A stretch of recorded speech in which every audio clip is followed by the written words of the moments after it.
एक शाम प्राची टीवी पर सीरियल देख रही होती है। तभी उसकी सास वहाँ आती है। अरे सीरियल में तो ऐसे मग्न है जैसे आज रात का खाना पड़ोसी आकर बताएंगे। मुझे पता ही नहीं था आपने अपने बेटे की शादी पड़ोस में भी की हुई है। मतलब? मतलब इस घर में सारा काम बहू ही करती है, आप तो सिर्फ खर्राटे मारती हैं। अच्छा जी, फिलहाल तो तुम आराम फरमा रही हो। चलो जाओ, ये मेरे टीवी देखने का समय है। इसीलिए मुझे भगाया जा रहा है। सॉरी, अब तो बिल्कुल नहीं जाऊंगी। प्राची की इस बात पर दोनों सास बहू के बीच टीवी रिमोट के पीछे बच्चों जैसी छीना झपटी शुरू हो जाती है, जिसके बीच श्लोक भी काम से घर वापस आ जाता है। आज मेरी चूहे बिल्ली की जोड़ी किस बात पर झगड़ रही है? अरे तेरे बीवी मुझे टीवी ही नहीं देखने दे रही। अरे तुम्हारी मम्मी मुझे खाना बनाने के लिए फोर्स कर रही है। अरे वाह, ऐसे बेतुके रीजन पर तो बच्चे भी झगड़ा नहीं करते। अरे मुझे कुछ मत बोल, सब इसने ही शुरू किया है। हाँ, जैसे आप तो बहुत दूध की धूली है ना। अरे बस, दोनों चुप। प्राची जाओ, खाने की तैयारी करो।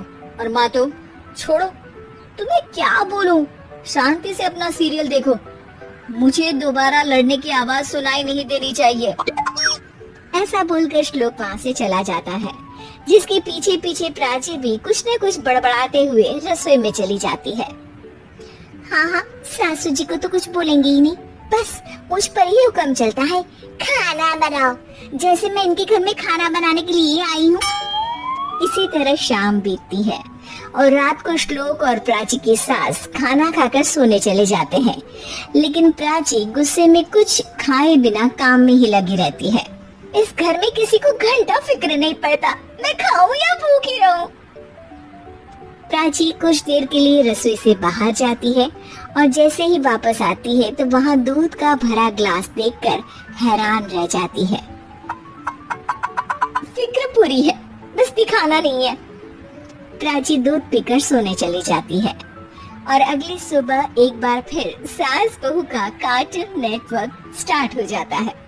ये तुमने ही किया है। अरे अजीब जबरदस्ती है, मैं बोल रही हूँ मैंने कुछ नहीं किया। दोनों ने मिलकर पूरे घर को पागल खाना बनाया हुआ है।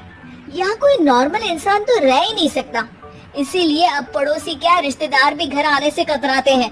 और सुन बेटे, तू भी चंगा, तेरी माँ भी चंगी, तेरी बीवी भी चंगी, रिश्तेदार। हाँ जी, आपको नहीं पता क्या, गंगाधर ही शक्तिमान है, रिश्तेदार ही। हाँ, बस समझ गया। कभी जानवरों जैसे लड़ेंगी तो कभी जुगलबंदी करेंगी। भाई मैं आप दोनों के बीच में नहीं फंसना चाहता। सास बहू की इस मनमौजी जोड़ी से परेशान होकर श्लोक अपना सिर खुजलाता वहाँ से चला जाता है। चलो अब मैं भी कीर्तन में जा रही हूँ। इस पर जैसे ही सास कमरे में अपना पर्स लेने जाती है तो वहाँ नाश्ते की प्लेट रखी देख मुस्कुराने लगती है और नाश्ता करके घर से बाहर निकलते हुए कुछ पैसे टेबल पर रख जाती है, जिसके कुछ देर बाद सिलेंडर वाला घर आता है। ओ मोरी मैया, मैं सिलेंडर के बारे में तो बिल्कुल भूल ही गई थी। घर खर्च के सारे पैसे भी मम्मी के पास है और श्लोक से बोला तो उल्टा 4 बात सुनाएंगे। प्राची ये सोच ही रही होती है कि अचानक उसका चेहरा चमक उठता है और वो घर में आकर इधर उधर देखने लगती है। तभी उसकी नजर टेबल पर रखे पैसों पर पड़ती है, जिन्हें वो सिलेंडर वाले को दे देती है। ये सब श्लोक देख लेता है। अच्छा बेटे, इतना बड़ा घोटाला, सबके सामने मैं तेरी दुश्मन और पीठ पीछे तेरी मेरी यारी।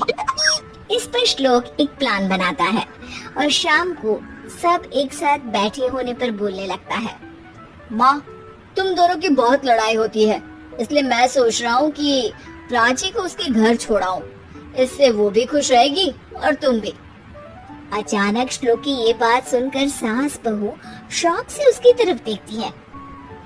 अरे ऐसे कैसे घर छोड़ाओगे? मुझे कहीं नहीं जाना। अरे तुमने बोला नहीं पर मैंने सुन लिया। तुम्हें मम्मी के साथ रहना अच्छा नहीं लगता, मुझे पता है। अरे वो अरे जब बहू खुद कुछ काम बोले तो वो तुझे सुनता नहीं, और अब जो इसने बोला ही नहीं वो तू समझ गया। जब उसे नहीं जाना तो फिर जबरदस्ती क्यों कर रहा है? अच्छा, फिर आपको मौसी के घर छोड़ाता हूँ। बस अब आप दोनों एक घर में एक छत के नीचे नहीं रह सकती। मैं इस टॉम एंड जेरी की जोड़ी को और नहीं झेल सकता। हैं? ऐसे कैसे नहीं रह सकती? तुम्हें इतनी दिक्कत है तो तुम्हारा बोरिया बिस्तर पैक कर देती हूँ, लेकिन मम्मी जी कहीं नहीं जाएंगी। बिल्कुल यही सुनना था मुझे। अगर दोनों में इतना ही प्यार है फिर हर वक्त ये लड़ाई का नाटक क्यों करती हो? देखा मैंने कैसे माँ किचन में दूध रखती है और तुम उनके लिए कमरे में नाश्ता रखती हो, और कैसे वो पहले ही तुम्हारी दिक्कत समझकर घर में पैसे रखकर बाहर जाती है। अरे भाई इतना ड्रामा तो डेली सोप में भी नहीं होता जितना तुम दोनों ने इस घर में फैलाया हुआ है। तू हमें टॉम एंड जेरी बोलता है ना, तो याद कर वो दोनों भी एक दूसरे को बाहर वालों की बुरी नजर से बचाने के लिए हमेशा सबके सामने लड़ते थे, लेकिन अकेले में दिक्कत के समय मदद भी तो करते थे। बस हमारा रिश्ता भी कुछ ऐसा ही है।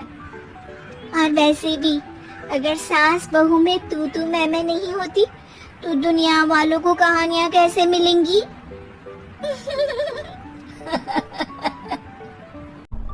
उम्मीद है कि आपको हमारी ये कहानी पसंद आई होगी।